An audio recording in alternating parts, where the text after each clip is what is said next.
10वां चैतसिक सुमन, इसके बारे में हम जान रहे हैं। काय लघुता ये 10वां शोभन चैतसिक है। चित्त लघुता ये 11वां शोभन चैतसिक है। लहुतायु काय चित्त गरुता समलक्षणा तस्मा निद्द मनरसा अददंता उपट्ठाना काय चित्त पदट्ठाना थीन मिद्द पच्चनिका। इसका जो मतलब है, लघु का भाव लघुता है जो काया में वेदनादि स्कंद के साथ या स्कंद त्रय के साथ की जो लघुता है उसको काय लघुता कहता है। इसी तरह चित्तस्य लहुता चित्त लहुना, मतलब चित्त की लघुता को चित्त लघुता कहते हैं। लघुता का जो अर्थ होता है कि कोई भी कुशल कर्म करते समय अथवा दुख, अनित्य और अनात्म आदि कर्म स्थानों की भावना करते समय या मनसिकार करते समय कुशल क्रिया एवं क्रिया जवण विधियों के अंतराल में भवंग जो है, इसको अधिक बार न होने देकर भवंग संतति से जवण विधियों की निरंतर एवं जल्दी जल्दी उठकर प्रवृत्त होने के सामर्थ्य को लघुता कहते हैं। लघुता एक प्रकार के चित्त की अवस्था को कहते हैं। जैसे कोई भी व्यक्ति विपස්සना साधना करते समय शरीर में आया हुआ जो भारीपन है, उस भारीपन को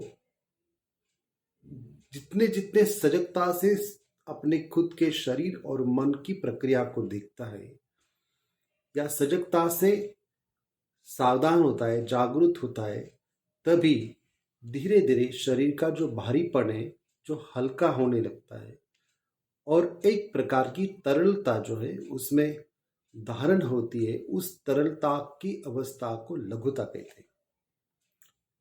इस लघुता अवस्था में लहुतायो काय चित्त गरुता समलक्षणा, मतलब काया जो चैतसिक समूह है, चित्त जो चित्त की जो अवस्था है, विज्ञान या संज्ञा या संस्कार की या वेदना की, इन सब में जो गुरुता का मतलब होता है भारीपन, इस गुरुता का उपशमन करना इन दोनों लघुताओं का लक्षण है। लघुता मतलब काय की लघुता, जितना जितना आप विपස්සना भावना करेंगे, जितनी जितनी सजगता को बढ़ाएंगे, उतना उतना शरीर का भारीपन कम होगा, चित्त का भारीपन कम होगा। जैसे ही चित्त का और शरीर का भारीपन कम होता है, इसे गुरुता का कम होना कहते हैं। और इसमें जो शरीर का लक्षण बनता है या प्रवृत्त होता है उसको लघुता कहते हैं।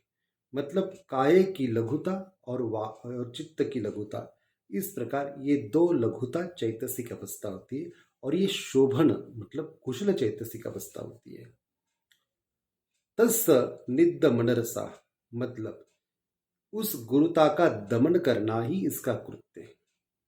लघुता अवस्था का कृत्य क्या है कि काय की जो भारीपन है उसको दमन करना या चित्त का भारीपन है उसको दमन करना। इसलिए इसमें जो उभरता है उसको काय लघुता कहते हैं या चित्त में जो उभरता है उसको चित्त लघुता कहते हैं। अकुशल धर्म में स्थान एवं मिद्ध के द्वारा अभिभूत होने के कारण वो गुरु होते हैं। मतलब अकुशल धर्म में जो भी स्थान है या मिद्ध है, मतलब एक प्रकार की बेहोशी है, इसके द्वारा प्रभावित होने के कारण हमारा शरीर या हमारा चित्त जो है वो गुरु भाव से मतलब गुरुता से भारीपन से भरा होता है, जो संस्कारों के कारण निर्मित होता है। गुरु होने का जो तात्पर्य है कि अपने चित्त की जो विधि चित्त अवस्था है, विधि मतलब एक प्रकार की ऐसी अवस्था है जो आगे जाके हम इसमें बहुत ज़्यादा समझेंगे, लेकिन फिर भी विधि मतलब मृत्यु के बाद की जो स्थिति बनी रहती है, उसकी जो संतति, उसका जो अंतराल भाव है, उसमें भवंगपात अनेक बार होता है। बहुत बार भवंग अवस्था उसमें प्राप्त बार बार होती है। तो इस चित्त से शीघ्रता से न होकर मंद गति से ये कम होने लगते हैं। लेकिन जब भी शोभन धर्म स्थान एवं मिद्य नामक अकुशल धर्म से विरहित न होने के कारण लघु होते हैं, मतलब अकुशल धर्म को कम होने के कारण स्थान और मिद्य इसमें प्रभावित नहीं होते, वो लघु मतलब कम हो जाते हैं। इसलिए काय लघुता चैतसिक स्कंद की गुरुता का दमन करती है, और चैतसिक स्कंद का लघु होना ही काय लघुता है। इसे ठीक से आप समझे, एक एक वाक्य पर एक एक जो हम यहाँ पर कथन करते उस पर ठीक से अगर आप उस एक एक वाक्य को समझेंगे, तभी काय लघुता और चित्त लघुता का हम विपස්සना साधना करते समय इसका प्रत्यक्ष अनुभव कर सकते हैं। मतलब बहुत सारे साधक होते, उन साधकों को किस प्रकार से विपස්සना करनी चाहिए ये सूचना द्वारा तो पता चलता है, लेकिन जैसे जैसे अनुभूति उनकी बढ़ती जाती है, तो अनुभूति बढ़ते जाने के कारण जो जो चित्त और शरीर में परिवर्तन आते हैं, उस परिवर्तन को वो नहीं समझ सकते। लेकिन अगर आप इस अभिधम्म के ये सूक्ष्मतम स्तर को हम ठीक प्रकार से समझेंगे, तो हम कहाँ तक पहुँच गए और कहाँ तक हमें जाना है, ये हमें इसका ठीक प्रकार से मार्ग निर्देश जो है इससे प्राप्त कर सकते हैं। इसलिए कहाँ तक हम है, कौन सा स्वभाव, कौन सा भारीपन हम में आया है, किस प्रकार से हमारा शरीर से काया और चित्त की एक प्रकार की स्थान और मिद्य की या अकुशल धर्मों की किस प्रकार से प्रवृत्ति और विनाश हुआ है, ये भी हम समझ सकते हैं। इसलिए ये काय लघुता और चित्त लघुता का जानना बहुत जरूरी है। अंततः चित्त का लघु होना चित्त लघुता है, और काय का लघु होना काय लघुता है।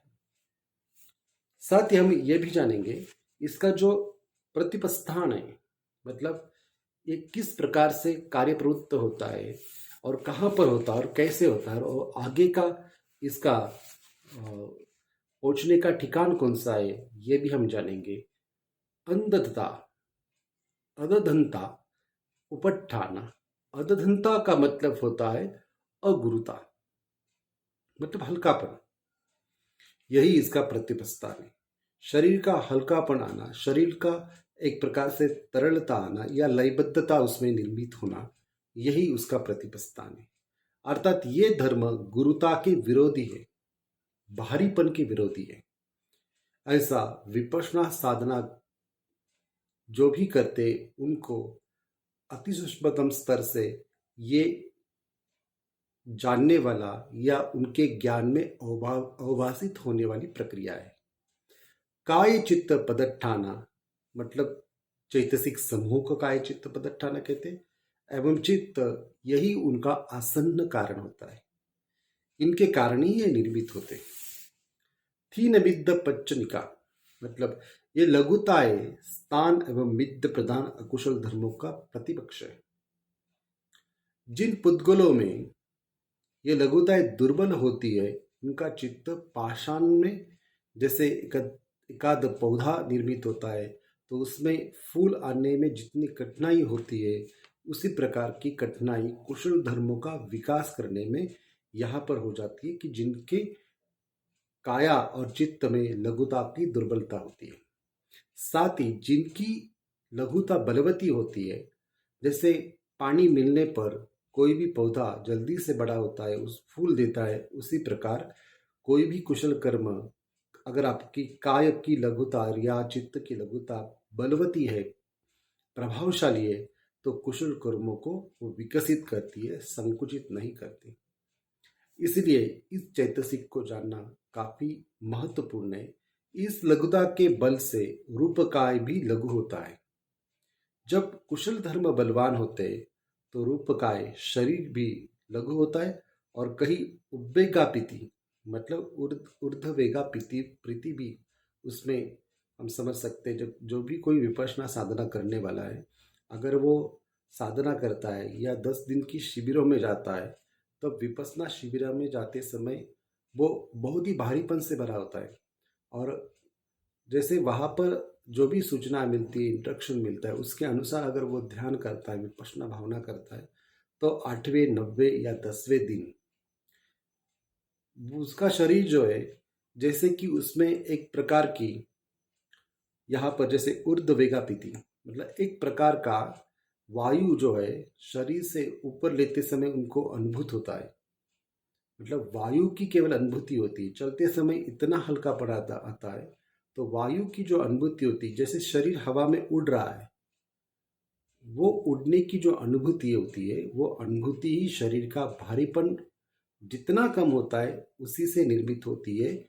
और वो जब उसमें निर्मित होती है, तभी हमें ये पता चलता है कि रूप काया या जो भी कुशल धर्म है, ये बलवान होते समय जब साधना ठीक प्रकार से हम करेंगे, तभी ये इस काया की लघुता का या चित्त की लघुता का एक प्रकार का नया अनुभव आते समय हमें हवा में एक प्रकार से उड़ रहे हैं, इस प्रकार की अनुभूति बनी रहती है।